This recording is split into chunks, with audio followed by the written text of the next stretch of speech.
नमस्कार प्यारे विद्यार्थियों। मैं दीपक कुमार, हिंदी अध्यापक, सरकारी मिडिल स्कूल कुदनी, जिला संगरूर से आज आपके लिए 8वीं कक्षा का पाठ 8 प्रेरणा लेकर उपस्थित हुआ हूं। आज इस वीडियो के माध्यम से हम पाठ 8 प्रेरणा के जो अभ्यास में प्रश्न दिए गए हैं उन सभी प्रश्नों का हल बताएंगे। पाठ बहुत अच्छा है। पाठ का नाम जैसे प्रेरणा है तो वैसे आपको बहुत अच्छी प्रेरणा मिलेगी। तो चलिए आज शुरू करते हैं। पहला प्रश्न है, नीचे गुरुमुखी और देवनागरी लिपि में दिए गए शब्दों को पढ़ें और हिंदी शब्दों को लिखने का अभ्यास करें। आप अपनी कॉपी पर इन पंजाबी और हिंदी शब्दों को एक बार लिख जरूर लें ताकि आपको इनको लिखने का ढंग पता चल जाए। पहला शब्द है प्रेरणा। प्रेरणा, दोपहर, दोपहर, गुब्बारे, गुब्बारे, विद्या और विद्या। आगे दूसरा प्रश्न भी इसी प्रकार का ही है। नीचे एक ही अर्थ के लिए पंजाबी और हिंदी भाषा में शब्द दिए गए हैं। इन्हें ध्यान से पढ़े हो हिंदी शब्दों को लिखें। जैसे पंजाबी में हम कहते हैं पीछे चलना, अब उसको हिंदी में क्या कहेंगे? अनुसरण। आगे गुजारा करना, जीवन बसर करना। आगे जूझना, जद्दोजहद। बुखार, और हिंदी में वैसे बुखार भी कह सकते हैं, जबर भी कह सकते हैं। तो आप बुखार लिख लें तो भी कोई दिक्कत नहीं है। आगे हमारा प्रश्न तीसरा है शब्दार्थ। ये भी बहुत जरूरी भाग है हमारे प्रश्न पत्र का। शब्दार्थ भी आते हैं। पहला शब्द है संकेत। इसका अर्थ है इशारा। पारखी, परखने वाला, वह जिसमें परखने की शक्ति हो। अनसुनी, ध्यान न देना। चेष्टा, कोशिश। अंतर्गत, भीतर समाया हुआ। आगे अपनापन, आत्मीयता। फिर है दयनीय अवस्था, दीनहीन हालत।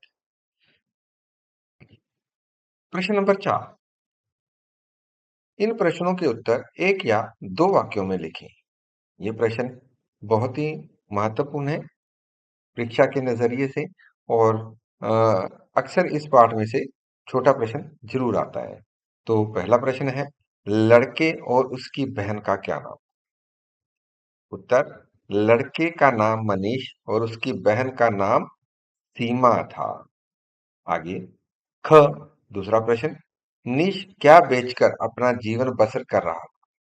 उत्तर है, मनीष गुब्बारे बेचकर अपना जीवन बसर कर रहा था। आपको याद है जब कहानी पढ़ी है तो वो सर पर गुब्बारे बेच रहा था। आगे है ग, गुब्बारे बेचने के पीछे मनीष ने अपनी क्या व्यवस्था बताई? व्यवस्था का मतलब होता है मजबूरी। अब लेखिका ने जब उससे पूछा था तब उसने क्या मजबूरी या व्यवस्था बताई थी अपनी? तो उत्तर है, मनीष के पिता की मृत्यु हो चुकी है, इसलिए अपने परिवार का पालन पोषण करने के लिए उसे गुब्बारे बेचने पड़ते हैं। तो मनीष ने क्या बताया कि उसके पिता की मृत्यु हो चुकी है, इसलिए अपने परिवार के लिए खाने पीने का प्रबंध करने के लिए उसे गुब्बारे बेचकर पैसे इकट्ठे करने पड़ते हैं। आगे घ, पढ़ोगे पूछने पर उसने क्या उत्तर दिया? अब लेखिका ने जब उससे पूछा था कि पढ़ोगे तो वो फिर क्या कहता है? उत्तर, पढ़ोगे पूछने पर उसने न में सिर हिला दिया। किसने? मनीष ने। लेखिका ने जब मनीष से पूछा था कि पढ़ोगे तो मनीष ने कहा नहीं, वह नहीं पढ़ना चाहता। आगे वो क्यों नहीं पढ़ना चाहता? पांचवा प्रश्न है न, बच्चों को किस संस्था के अंतर्गत पढ़ने के लिए ले जाया गया? उत्तर है, बच्चों को प्रेरणा सहायता सोसाइटी के अंतर्गत पढ़ने के लिए ले जाया गया। अब आपको कहानी में पता है कि लेखिका ने जब उससे पूछा था तो उसने मना कर दिया था, मैं नहीं पढ़ना चाहता। लेकिन जब लेखिका ने उसको समझाया तो वो मान गया, क्योंकि वो उसको था भी मैं अपने घर का गुजारा कैसे निकालूंगा। तो वो सारी चीजों को समझते हुए लेखिका ने उसकी सहायता की और उसे एक प्रेरणा सहायता सोसाइटी, दोबारा नाम सुन लीजिए, प्रेरणा सहायता सोसाइटी के अंतर्गत पढ़ाने के लिए ले जाया गया। वहां पर वो पढ़ने के लिए चले गए। आगे प्रश्न नंबर है छठा प्रश्न, मनीष और सीमा क्या बनना चाहते थे? अब बच्चे हैं, देखिए बच्चे सभी चाहते हैं कुछ ना कुछ बनना। तो अब मनीष क्या चाहता है? उत्तर है, मनीष पुलिस इंस्पेक्टर बनना चाहता था और सीमा अध्यापिका बनना चाहती थी। आगे पांचवा प्रश्न, इन प्रश्नों के उत्तर 4 या 5 वाक्यों में लिखें। तो यहाँ ध्यान देना है, 4 या 5 वाक्यों में लिखना है। इसका अर्थ नहीं है 4 या 5 लाइनों में। तो ध्यान रखना है इस चीज का, वाक्य और लाइनों में अंतर होता है जी। आगे क, लेखिका ने बच्चों को पढ़ाई का क्या महत्व समझाया? आगे उत्तर है, लेखिका ने बच्चों को पढ़ाई का महत्व समझाते हुए कहा कि अगर नहीं पढ़ोगे तो उनका बचपन, जवानी, बुढ़ापे का सारा समय इसी तरह निकल जाएगा। नौकरी, एक घर, अच्छे कपड़े, यह केवल पढ़ लिख कर ही संभव हो सकता है। किस्मत बनाना अपने हाथ में होता है और सपने देखोगे नहीं तो साकार कैसे होंगे? आगे हमारा दूसरा प्रश्न है ख, मनीष का चरित्र चित्रण करें। चरित्र चित्रण का मतलब है उसके स्वभाव के बारे में हमें बताना है कि वह कैसा बच्चा था। उत्तर है, मनीष की आयु 7-8 वर्ष की थी। वह एक मेहनती, आपको पता है मेहनत करने वाला बच्चा था वो। वह एक मेहनती और स्वाभिमानी लड़का था। स्वाभिमानी का अर्थ है अपने आत्मसम्मान के साथ समझौता न करने वाला। अपने पिता के न रहने पर वह अपने परिवार का पालन पोषण गुब्बारे बेचकर कर रहा है। वह अपनी माता और अपनी बहन के प्रति अपनी जिम्मेदारी को अच्छे से समझता है। बड़ा होकर वह इंस्पेक्टर बनना चाहता है। आगे तीसरा प्रश्न ग, भीख मांगना अपराध है? सपने देखो और उन्हें सच करके दिखाओ।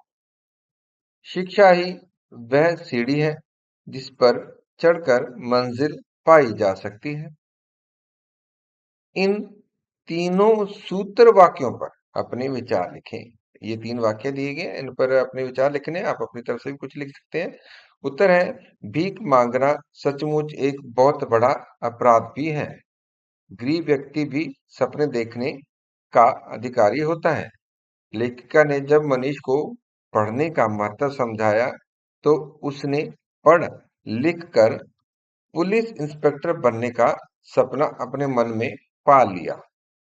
वास्तव में शिक्षा ही एक ऐसी सीढ़ी है जिस पर चढ़कर कोई भी व्यक्ति अपनी मंजिल को पा सकता है।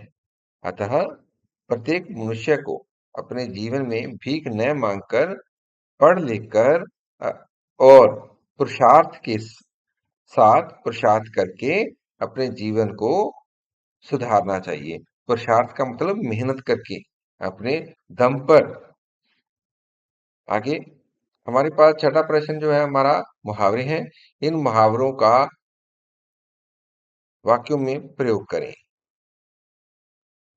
अब परीक्षा में क्या आता है, मुहावरों को वाक्यों में प्रयोग करना होता है, वहां पे अर्थ नहीं लिखने के लिए कहा जाता। ठीक है, तो इस बात का ध्यान रखें।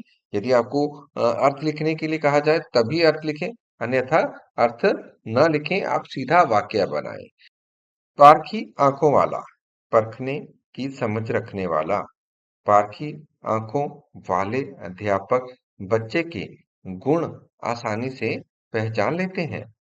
आगे जीवन की पहली जरूरत, जीवन का मुख्य आधार। रवि को खाते देखकर लगता है कि यही उसके जीवन की पहली जरूरत है। आगे तीसरा है जीवन बसर करना, जीवन चलना। गोपू उपले बेचकर जीवन बसर करता था। आगे सपने दिखाना, आशा बंधाना। अध्यापक ने सभी बच्चों को पास होने का सपना दिखाया। आगे, हरी झंडी मिलना, आज्ञा मिलना। रवि को पढ़ने के लिए हरी झंडी मिल गई।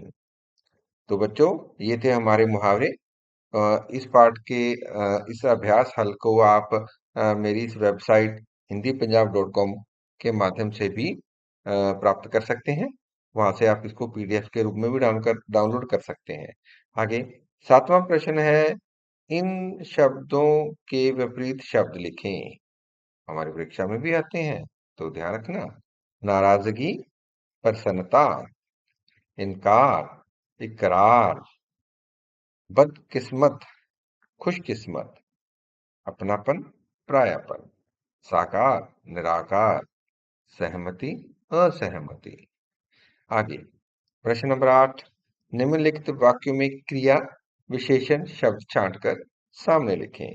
तो इन वाक्यों में जो क्रिया विशेषण शब्द हैं, वो मैंने आपके लिए सामने लिखकर रख दिए हैं। तो करेंगे। मैं जल्दी जल्दी काम निपटा कर उसी चौराहे पर पहुंची। इसमें कौन सा है क्रिया विशेषण? जल्दी जल्दी। आगे, वह मेरी तरफ एक टक देखने लगा। तो इसमें कौन सा है? एक टक। आगे, वह गाड़ी के पास आकर झट से बोला। तो इसमें क्या है क्रिया विशेषण? झट से। आगे, मैं कल आऊंगी। तो इसमें कौन सा है? कल। आगे है, वह उधर बैठी है। तो इसमें कौन सा है क्रिया विशेषण? उधर। आगे हमारा प्रश्न है 9वां, कोष्ठक में उचित विस्मयादि शब्द देकर रिक्त स्थान भरें। कोष्ठक का अर्थ है ब्रैकेट। यहाँ पे ब्रैकेट में हमें शब्द दिए गए हैं।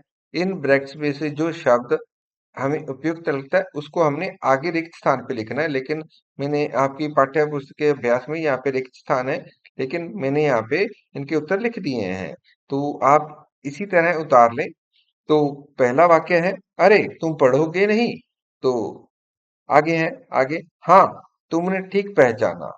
इसमें जो कोष्ठक में हमें शब्द दिए गए हैं, उफ और हाँ, दोनों में से हाँ ही आएगा। आगे, उफ बड़े दुख की बात है। इसमें कोष्ठक में दिया है आह और उफ, तो उफ आएगा। आगे है, अच्छा हम तुम्हारा इंतजार करेंगे। हाय और अच्छा। ठीक है जी। आगे है, वाह बहुत अच्छा किया। यहाँ वाह और आह दोनों में से क्या आएगा? वाह। आगे है 10 नंबर प्रश्न, नए शब्द बनाएं। नए शब्द बनाएं बड़ा आसान सा है। दोनों में प्लस का निशान है, वो हटा देना है, आपका नया शब्द बन जाएगा। आत्म प्लस विश्वास, आत्मविश्वास। बे प्लस चैन, बेचैन। अनुसरण, अनुसरण। अनसुनी। ठीक है जी। आगे है उसी प्रकार उत्सुकता, आत्मरक्षा, बेकसूर, अनुकूल, अनवर्त और दीनता। बड़ा आसान है। आगे चलते हैं। लास्ट हमारा प्रश्न है 11, उपयुक्त वाच्य की पहचान कीजिए। अब वाच्य क्या चीज है? आपने अंग्रेजी में किया हुआ एक्टिव और पैसिव वॉइस, वहां पे कर्ता के आधार पर वाक्य का निर्धारण होता है। तो देखते हैं, चलिए क्या है ये चीज। आगे पहला प्रश्न, पहला वाक्य है, आपने मुझे कल बिस्कुट दिए थे।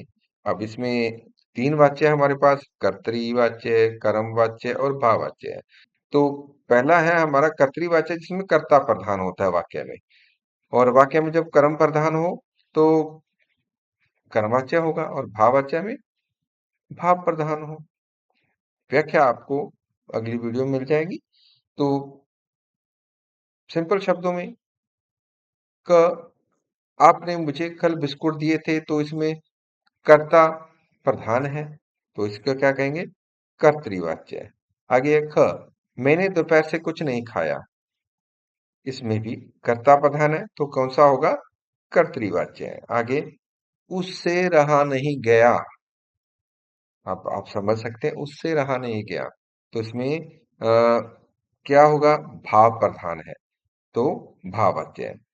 आगे हमारा चौथा वाक्य है, बच्चे डबल रोटी खा रहे थे। इसमें अब कौन सा वाच्य है? कर्तृवाच्य, कर्मवाच्य या भाववाच्य है? तो बच्चे हैं, तो कर्म या भाव प्रधान नहीं है, तो यहाँ पे कर्ता प्रधान है, तो ये होगा कर्तृवाच्य। आगे है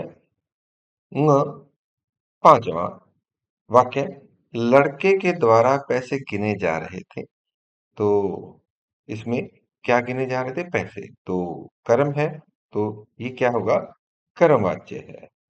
तो ये था प्यारे बच्चों हमारा 8वीं कक्षा का पाठ 8 प्रेरणा, उसका अभ्यास हल सहित। तो आपसे एक निवेदन, आप हमारे जो यूट्यूब चैनल है हिंदी पंजाब के नाम से, उस पे जाइए, आपको ये सारी वीडियोस मिल जाएंगी। मैं आपके लिए एक बार खोल के दिखा दे रहा हूँ। तो जैसे ही आप इसको क्लिक करेंगे या फिर आप डायरेक्ट जाएंगे, तो यहाँ पे आपको प्लेलिस्ट में चले जाना है और 8वीं कक्षा की जितनी वीडियो है आपको यहाँ पे मिल जाएंगी। 9वीं है, 7वीं है, ठीक है। इसके साथ हिंदी की कुछ पीपीटी हैं, नो हिंदी कुछ नोट्स हैं। तो आप जाइए, देखिए, लाइक कीजिए, क्लिक कीजिए, पढ़िए और आनंद लीजिए। धन्यवाद।